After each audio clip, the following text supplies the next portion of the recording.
శ్రీమాత్రే నమః. శ్రీ గురుభ్యో నమః. నేను మీ దేవులపల్లి బాలచంద్ర శర్మ. మనకు నవంబర్ 16వ తారీఖు 18వ తారీఖు నుండి ప్రారంభమై మాలవ్య యోగం అనేటువంటిది జరుగుతుంది. అంటే శుక్రుడు స్వక్షేత్రంలో సంచరించడం. అక్కడి నుండి మనకు డిసెంబర్ 7వ తారీఖు వరకు ఈ మాలవ్య యోగం కాస్త తన యొక్క శుక్రుడు ఈ యొక్క వృశ్చికంలోకి ప్రవేశించడం వలన అది చతుర్గ్రహ కూటమి అవుతుంది. కాబట్టి ఈ గ్రహ సంచారాల్లో మార్పుల రీత్యా ద్వాదశ రాశుల వారికి కూడా ఎలా ఉండబోతుంది అనేటువంటి విషయాన్ని ఇప్పుడు తెలుసుకుందాం. కర్కాటక రాశి వారికి సంబంధించి గురు తిరోగమనం కానివ్వండి, మాలవ్య యోగం కానివ్వండి, రుచక యోగం కానివ్వండి, త్రిగ్రహ చతుర్గ్రహ యోగం కానివ్వండి, శని చండాల యోగం ఎలా ఉండబోతుంది అనే విషయాన్ని తెలుసుకుందాం. ముఖ్యంగా ఈ యొక్క కర్కాటక రాశికి సంబంధించి గురువు తిరోగమనం అనేటువంటిది నెలాఖరులో ప్రారంభమవుతుంది. అంటే మళ్ళీ గురువు రీట్రేట్ అవుతూ ఉన్నాడు. దీని వలన లాభమా నష్టమా అంటే 100% లాభమే. మీకు అంటే మీరు విని ఉంటారు, గత అంతకుముందు ఛానల్స్లో కూడా నేను చెప్పున్నాను ఏంటంటే, గురువు అనేటువంటి వాడి పేరు ఏదైతే ఉందో ఆయన పేరు బృహస్పతి. ఈ బృహస్పతి నక్షత్రం ఏంటంటే పునర్వసు నక్షత్రం. ఆ పునర్వసు నక్షత్రం ఈ యొక్క కర్కాటక రాశిలో ఉంటుంది. కాబట్టి స్వతహాగా ఈ యొక్క బృహస్పతి ఇల్లు ఏమిటి అంటే, అతనికి బృహస్పతికి ఉన్నటువంటి ఇల్లు ధనుస్సు మీనం, కానీ ఇక్కడ మాత్రం ఏంటంటే కర్కాటకం కూడా వారి ఇంటి కింద పరిగణలోకి తీసుకుంటారు. అక్కడ సేఫే. ఇప్పుడు 12వ ఇంటికి వెళ్తున్నాడు, మిథునంలో కూడా సేఫే. సో ఇటు తిరిగి విద్యార్థులు కానీ, ఒకవేళ ఉద్యోగం చేసేవారు కానీ, ఏదైనా విద్యా సంస్థలు ఉన్నటువంటి వారు కానీ, విద్యకు సంబంధించినటువంటి వ్యాపారం చేస్తున్నటువంటి వాళ్ళు కానీ, పుస్తకాల వాళ్ళు కానీ, స్టేషనరీ షాప్స్ వాళ్ళకి కానీ లాభంలోనే ఉంటారు, నో డౌట్. ఇక సంతానం విషయంకి కానీ లేదా వివాహానికి సంబంధించి కూడా యోగ్యంగానే ఉంటుంది ఈ కర్కాటక రాశి వారికి. ఎందుకంటే వారికి కూడా గురుబలం అనేటువంటిది ఉండాలి, దానివల్లనే ఆధారపడి ఉంటుంది. గోచారంలో గురువు బలంగానే ఉంటాడు, దాంట్లో సందేహం లేదు. కొన్ని సందర్భాల్లో లో అవుతాడు ఆయన కూడా. ఇప్పుడు మనకెట్లయితే మనస్తాపం ఉన్నట్టు మనం ఎట్లా డల్ అవుతామో ఆయన కూడా డల్ అవుతాడు. అయినప్పుడు ఆబ్వియస్గా ఆయన చేసే పనులు చేయడు. ఆయన చేసే పనులు ఏమిటి? పెళ్ళిళ్ళు, గృహప్రవేశాలు.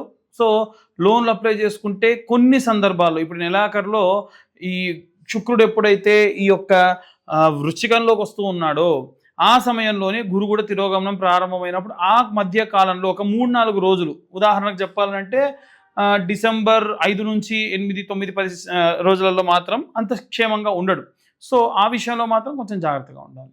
ఇక విశేషంగా చెప్పాలి అని అంటే కర్కాటక రాశి వారికి ద్వితీయంలోకి వచ్చేసరికి కేతు వస్తున్నాడు. ద్వితీయంలో ఉన్నటువంటి కేతు మీ ఫైనాన్షియల్ స్టేటస్ని తప్పుగా పోర్ట్రేట్ చేస్తూ ఉంటాడు. మీరు కష్టాల్లో ఉంటే చాలా బాగున్నట్టు, మీరు బాగా ఉంటే మీరు ఏదో ఇబ్బందుల్లో ఉన్నట్టుగా చూపిస్తూ ఉంటాడు. ఇది సర్వసాధారణమైనటువంటి విషయం. అలాగే అష్టమ స్థానం నందు రాహు, 8th హౌస్లో రాహు ఎప్పుడు కూడా మారాలనుకున్నా, పరివర్తన చెందాలనుకున్నా, మంచిగా అవ్వాలనుకున్నా అవ్వనివ్వడు. అరే నాకున్న అలవాటు మానేద్దాం, నాకున్నటువంటి చెడు వ్యసనాలు మానేద్దాం, నాకున్నటువంటి ఏదన్నా ఒక విపరీతమైన ధోరణి, కొంతమందికి సిగరెట్లు తాగుతారు, కొంతమంది పేకాడతారు, కొంతమందికి హార్స్ రైడింగ్, కొంతమందికి లాటరీలు కొంటూ ఉంటారు, నాకు తగులుతుందన్న నమ్మకం ఉంటుంది. ఎవరన్నా అరే కాదురా బాబు అది నీకు మంచిది కాదు అని చెప్తే ఇకో అసలు ఎంతమందికి వచ్చిందో తెలుసా హిస్టరీ మొత్తం చెప్తూ ఉంటారు. ఇవన్నీ కూడా ఎప్పుడంటే రాహు 8th హౌస్లో ఉన్నప్పుడు అలా చేస్తూ ఉంటాడు అనమాట. అంటే మీరు మంచిగా ప్రశాంతంగా ఉండి ఎవరైనా చెప్పంగానే అయ్యో అలాగానండి, తప్పకుండా అండి ఇప్పటి నుంచి నేను ఈ అలవాట్లన్నీ కూడా మానేస్తానండి అని చెప్పి ఏం మర్యాదగా మాట్లాడరు. వెంటనే అవతలవాడు చెప్పడమే ఆలస్యం అనమాట. దాన్ని ఎలా సెక్యూర్ చేసుకోవాలి, ఎలా వాళ్ళు దాన్ని అలాగే నా అలవాటుని ఇలాగే ఉంచుతాననేటువంటి ధోరణికి అవతల వాళ్ళకి ఏంటంటే ఇక వీడికి చెప్పి వేస్ట్ అనేటువంటి దాకా కూడా వాళ్ళు వాదిస్తూ ఉంటారు. సో ఇవన్నీ కూడా 8th హౌస్లో రాహు ఉన్నప్పుడు జరిగేవి. 9th హౌస్లో కనుక శని ఉంటే ఏమవుతుంది? 9th హౌస్లో శని ఎప్పుడు కూడా ఏంటంటే దూర ప్రాంతాలు, ప్రయాణంలో ఇబ్బందులు, ఆరోగ్య సమస్యలు. అసలు వెళ్ళింది దేవాలయానికో, లేకుంటే ఏ ఊటీ కొడైకెనాల్కో, ఏ స్విట్జర్లాండ్కో వెళ్తారు, ఆరోగ్యం బాగాలేక ఇక్కడ హాస్పిటల్లో చుట్టూ తిరుగుతూ ఉంటారు. సో ఇదంతా మంచి టైం కాదనమాట. ఎప్పుడు 9th హౌస్లో మంచి గ్రహ సంచారం, శుభగ్రహ సంచారం ఉంటే బాగుంటుంది. ముఖ్యంగా చూసుకుంటే ఈ యొక్క కర్కాటక రాశి వారికి సంబంధించి 4వ ఇంట ఉన్నటువంటి శుక్రుడు పంచమంలోకి ప్రవేశించినప్పుడు ఆ ఒక్క 4-5 రోజులు మాత్రం ఇబ్బంది ఉంటుంది. తర్వాతకి గ్రహస్థితిలో మార్పులు ఉంటాయి. వ్యాపారము, ఉద్యోగస్తులు, గవర్నమెంట్ ఉద్యోగస్తులు వీళ్ళందరికీ కూడా ఏంటంటే చాలా అద్భుతంగా ఉంటుంది. కొన్ని సందర్భాల్లో ఎప్పుడైతే ఈ శుక్రుడు ఇక్కడికి వస్తాడో, అంటే అప్రాక్సిమేట్లీ చెప్పాలంటే డిసెంబర్ ఫస్ట్ వీక్లో ఒక 7-8 రోజుల వరకు మీకు ఇబ్బందిగానే ఉంటుంది. చాలా జాగ్రత్తగా ఉండాలి. ముఖ్యంగా చంద్రుడు మనస్సంబంధిత కారకుడు. మనల్ని ఎవరైనా సరే ఒక మాట అన్నారనుకోండి, అంటే అనకూడని మాటే అన్నారనుకోండి, వెంటనే మన మనసు ఏమంటది? బాధపడుతుంది. ఎందుకు? నేను అనేటువంటి స్థితి చాలా ఎక్కువకి వెళ్ళిపోద్ది అనమాట. ఉదాహరణకు చెప్తానండి. నాకు కాలుకు దెబ్బ తగిలింది. ఒకరోజు పూజకి వెళ్తుంటే నా విషయం చెప్తాను, ఎక్కడ దాకా వద్దు. కాలుకు దెబ్బ తగిలింది. నా కారు ఒక చోట పార్క్ చేస్తూ దిగొస్తుంటే ఎవరో ఒక అతను చూశాడట. వచ్చేసరికి నేను వెళ్ళిపోయా. నేను వచ్చేదాకా ఎదురు చూసి, అతని పనులన్నీ పక్కకు పెట్టుకొని వచ్చేదాకా ఎదురు చూసి, నేను వెళ్ళింది దేనికి? వ్రతం ఉండి వెళ్ళా. నాకు దెబ్బతో అలాగే వ్రతం చేశా. అమ్మయ్య, మొత్తానికి పాపం అక్కడ ఉన్నటువంటి గర్భిణీ స్త్రీ ఉంది, ముసలోళ్ళు ఉన్నారు, అందరి టైంకి నేను కంప్లీట్ చేశా, శభాష్ అని నేను అనుకుంటూ చాలా గొప్ప, నేను గొప్ప అనుకొని వస్తూ అక్కడ రాగానే ఆ పెద్దాయన నన్ను తిట్టాడండి. మామూలుగా తిట్టలే. అసలు నువ్వేం పంతులువి, నీకు మెదడుందా, నువ్వు ఎందుకు ఇక్కడ కారు పెట్టావు, నేను కారు తీయాలంటే తగులుతుంది కదా, నువ్వు అట్లెట్లా పెడతావు అన్నాడు. సార్ మీరు కారు తీసారా అన్న. లేదు. మీ కారు ఎక్కడుంది, నా కారు ఎక్కడుంది అని ఎంత నేను వితండవాన్ని చేద్దాం అనుకున్నా, అతను మాత్రం నాకు దెబ్బ తగిలిండండి, పోదాం అనుకుంటున్నా, ఎన్ని చెప్పినా వినట్లా. సో చాలా బాధ అనిపించింది. ఎందుకు నాకు బాధ అనిపించింది అంటే, నాకు నేను గొప్ప, చాలా ఎక్కువ అని ఫీల్ అయిపోయా. అందుకని ఏమైంది, ఆటోమేటికల్గా ఎవడన్నా అంటే నాకు నన్ను అంటాడా. ఎప్పుడు ఆ ధోరణి నుంచి మనం బయటకు వస్తామో ప్రశాంతంగా ఉంటాం. ఒకళ్ళు అన్నాడు అనుకోండి, ఎవడు పాపం ఆడైపోతారు, వదిలేసేయండి అనేటువంటి ధోరణి మనకు రావాలి.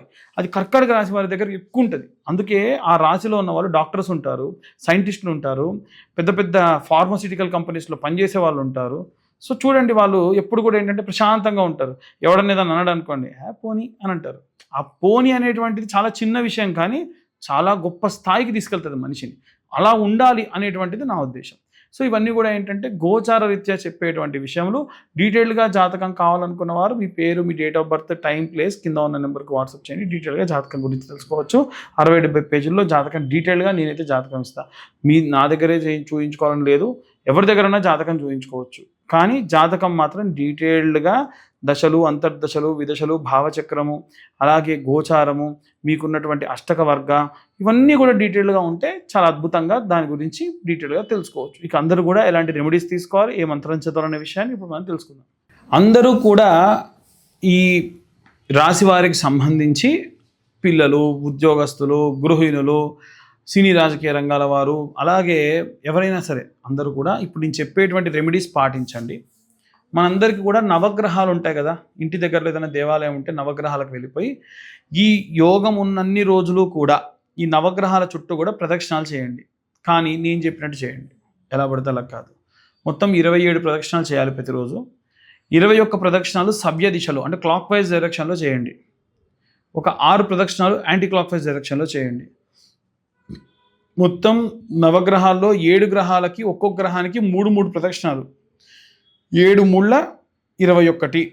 రాహుకేతులకు మాత్రం అందరికీ తిరిగినట్టుగా క్లాక్ వైజ్ డైరెక్షన్లో తిరగకూడదు. కాబట్టి ఎక్కడైతే రాహు ఉంటాడో లేదా కేతు ఉంటాడో, అంటే నైరుతిలో కానీ వాయువ్యంలో కానీ ఉంటాడో, అక్కడి నుంచి యాంటీ క్లాక్ వైజ్ డైరెక్షన్లో తిరగాలి. ఇలా తిరుగుతూ మొదటి రోజు అంటే ఒక ఆదివారం ప్రారంభించారనుకోండి, ఆదివారం నాడు ప్రారంభించండి వీలైతే ఈ ప్రదక్షిణలు, లేదా సోమవారం, లేదా మనకు ఏ రోజు ప్రారంభిస్తే ఆ రోజు. ఇప్పుడు ఆదివారం ప్రారంభించేటట్టయితే ఒక పిరికెడు గోధుమలు తీసుకొని ఆకు డొప్ప అంటే ప్లాస్టిక్దో పేపర్తో కాదండి, ఆకువే డొప్పలు ఉంటాయి, దాంట్లో వేసి మీకు చిన్న దియా ఉంటుంది, నెయ్యితో చేసినటువంటి దీపం, దాని మధ్యలో పెట్టేసి, లేదా ఒక చిన్న ఏదైనా ఒక మట్టి చిప్ప తీసుకొని గోధుమల్లో పెట్టేసి వెలిగించండి. వెలిగించి సూర్యాయ నమ లేదా ఆదిత్యాయ చ సోమాయ మంగళాయ బుధాయ చ గురు శుక్ర శనిభ్యశ్చ రాహవే కేతవే నమః అనుకుంటూ ప్రదక్షిణలు చేయండి. ప్రదక్షిణలు చేసేటప్పుడు ఫోన్లు వాడొద్దు, వాళ్ళని వీళ్ళని చూడొద్దు, ముచ్చట్లు పెట్టొద్దు. మీకు గ్రహ దోషాలు పోవాలి అని చెప్పి మాత్రమే చేయండి. ఇంకా నైవేద్యాన్ని పెట్టదలుచుకుంటే ఈ మధ్యకాలంలో బెల్లం బిల్లలు దొరుకుతున్నాయి, అవి తెచ్చిపెట్టుకోండి, గోధుమల పక్కనే పెట్టండి. తర్వాతకి సోమవారం నాడు స్టార్ట్ చేస్తే పిరికెడు బియ్యము, దాంట్లో 2 వడ్ల గింజలు వేస్తే చాలు. సేమ్ అంతే, దీపం పెట్టండి, ఆ యొక్క బెల్లం ముక్క పెట్టండి, మళ్ళీ ఆదిత్యాయ సోమాయ మంగళాయ బుధాయ అనుకుంటూ ప్రదక్షిణ చేయడం ప్రారంభించండి. అందులో ప్రదక్షిణాలు 21 క్లాక్, యాంటీ క్లాక్ వైజ్ 6, మొత్తం 27 ప్రదక్షిణాలు. అలా మంగళవారం నాడు వచ్చేసరికి కందిపప్పుల్లో 2 కందులు వేయండి, సరిపోతాయి. కంది గింజలు దొరుకుతాయి, లేదా ఉత్త కందిపప్పు పెట్టినా సరిపోతుంది. దాంట్లో దీపం, ఒక మట్టి చిప్పలో దీపం పెట్టేసి, ఖచ్చితంగా దీపానికి పసుపు కుంకుమ పెట్టాలండి.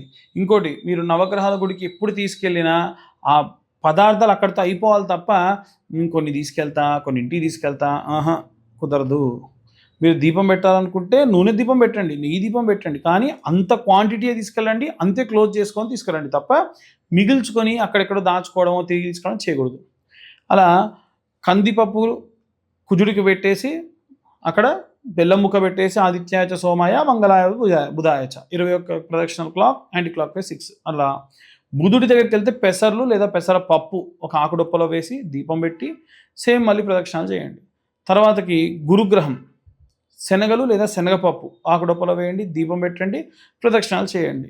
అలాగే బెల్లం ముక్క నైవేద్యం పెట్టండి. శుక్రగ్రహం ఇవి తూర్పు భాగంలో, ఇప్పుడు సూర్యుడు వచ్చేసి మధ్యలో ఉంటాడు, సూర్యుడికి కుడివైపు కార్నర్కి ముందు భాగంలో చంద్రుడు ఉంటాడు, సూర్యుడికి కుడి చేతి వైపు మధ్యలో 3 గ్రహాలలో మధ్యలో కుజుడు ఉంటాడు, సూర్యుడికి లెఫ్ట్ సైడ్ కార్నర్లో ముందర బుధుడు ఉంటాడు. అదే సూర్యుడికి ఎడమ వైపు 3 గ్రహాలలో మధ్యలో ఉండే గ్రహం బృహస్పతి గ్రహం. ఆయనకి శనగపప్పు పిరికెడు ఆకుడొప్పలో వేసి దీపం వెలిగించి బెల్లం ముక్క పెట్టి ఆదిత్యాయచ సోమాయ మంగళాయ బుధాయచ అన్న ప్రదక్షిణ చేస్తూ ప్రార్థన చేయండి. ఇక శుక్రుడి విషయానికి వస్తే సూర్యుడు ముందే ఉంటాడు, ముందర 3 గ్రహాలు ఉంటే మధ్యలో ఉంటాడు. ఆయన దగ్గర పిరికెడు బొబ్బెర్లు ఆకుడొప్పలో పెట్టేసి దీపం పెట్టేసి పసుపు కుంకుమ పెట్టి బెల్లం ముక్క పెట్టి ఆదిత్యాయచ సోమాయ మంగళాయ బుధాయచ అని ప్రదక్షిణ చేయడం ప్రారంభించండి. ఎన్ని ప్రదక్షిణాలు ముందే చెప్పేశాను నేను. ఇక శనివారం నాటికి వచ్చేసరికి సూర్యుడి వెనకాలే శని ఉంటాడు.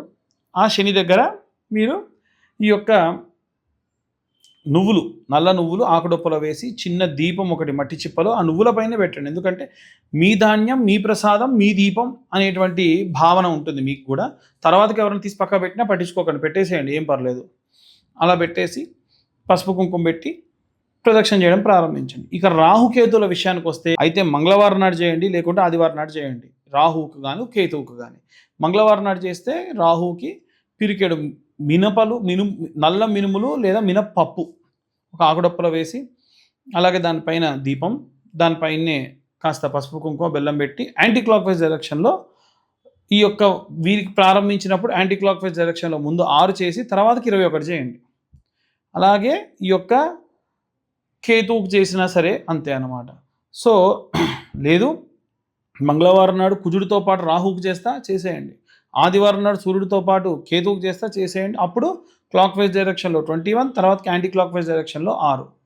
ఇలా చేస్తూ ఆదిత్యాయచ సోమాయ మంగళాయ బుధాయచ గురు శుక్ర శనిభ్యశ్చ రాహవే కేతవే నమః. మళ్ళీ చెప్తున్నా, ఆదిత్యాయచ సోమాయ మంగళాయ బుధాయచ గురు శుక్ర శనిభ్యశ్చ రాహవే కేతవే నమః. వీలైతే రోజు మీరు ఈ దేవాలయానికి వెళ్ళేటప్పుడు కాళ్ళకు చెప్పులు కూడా వేసుకోకుండా వెళ్ళండి. ఇంకా వీలైతే మంచి సాంప్రదాయ దుస్తులే వేసుకొని వెళ్ళండి, హడావిడిగా వెళ్ళకండి. కొంచెం ఎర్లీగా వెళ్ళండి, బ్రాహ్మీ ముహూర్తంలో వెళ్ళండి, పొద్దున్న వెళ్ళండి, ఇంకా చాలా మంచి సత్ఫలితాలు పొందుతారు. అయ్యగారు మరి మేము పూలు పెట్టొద్దా? పెట్టండి. ఒకవేళ మేము దీపం ఏదైనా పెద్దది పెట్టొద్దా? పెట్టండి, ఎవరొద్దన్నారు? మేము వారికి ఏమైనా వస్త్రం వేయొద్దా? ఏ గ్రహానికి ఏ వస్త్రమో మీరు ఎట్లా కొడితే వస్తుంది, వస్త్రం కూడా సమర్పించవచ్చు. ఇంత చిన్న చిన్న రిబ్బన్ ముక్కలా కట్ చేసుకుని వాళ్ళ మెడలో కూడా కప్పొచ్చు. సో ఈ విధంగా చేయండి. విశేషంగా ఇప్పుడున్న గ్రహస్థితుల ప్రభావం నుండి బయటపడతారు, చాలా ఆనందంగా ఆహ్లాదంగా కూడా ఉంటారు. ఇది చేస్తున్నన్ని రోజులు బ్రహ్మచర్యం పాటించాలా? అవసరం లేదు. ఇవి చేస్తున్న రోజులు భార్యాభర్తలు కలిసి ఉండకూడదా? అదేం లేదు. మాంసం తినకూడదా? అదేం లేదు. అసలు జీవితాంతం మాంసం మానేస్తే అంత అదృష్టవంతులు ఇంకొకళ్ళు లేరు. నేనైతే అడిగితే మీరు మాంసం మానేసి మీకు చాలా కష్టాల నుంచి బయటపడతారు. ఒక ప్రాణి హింస వల్ల మీరు ఇబ్బంది పడుతున్నారు కాబట్టి వాటి నుంచి బయటపడతారు. చిన్నగా మానేసే ప్రయత్నం చేయండి. మధుమాంస భక్షణ చేయకూడదా? చేయకూడదు. మధుమాంస భక్షణ అసలే చేయకూడదు. మధు స్వీకారం కూడా చేసుకోకుండా ఉంటే మంచిది. ఇక ఇంతే తప్ప భార్యాభర్తలు ఉండేటువంటి విధానం కానీ, కుటుంబంలో కానీ, ఎక్కడికైనా బయటికి వెళ్ళడం కానీ, ఊర్లోకి వెళ్ళడం కానీ వెళ్ళొచ్చు. అదేంటి గారు మేము వేరే ఊరికి వెళ్తే మరి ప్రదక్షిణ అక్కడ ఉండవా? నవగ్రహాలు కూడా అక్కడ చేయండి, సింపుల్. అక్కడ కందులు ఉంటే, అక్కడ గోధుమలు ఉంటే అక్కడ చేసుకోవచ్చు కదా. సో దేవుడు ఎక్కడైనా దేవుడే. మీరు చేసేటువంటి విధానంలో విపరీతమైనటువంటి మార్పులు ఉంటూ ఉంటాయి. సో ఇవన్నీ కూడా మనం గోచార రీత్యా చెప్పి దానికి సంబంధించిన రెమెడీస్ చెప్తున్నాం. డీటెయిల్డ్గా జాతకం కావాలనుకున్న వారు కింద ఉన్న నెంబర్కి మీ పేరు, date of birth, time, place డీటెయిల్గా పంపించండి. 60-70 పేజీల్లో జాతకం మీకు అందించడం, డీటెయిల్గా జాతకం గురించి మాట్లాడడం కూడా జరుగుతుంది. సర్వే జనా సుఖినో భవంతు. స్వస్తి.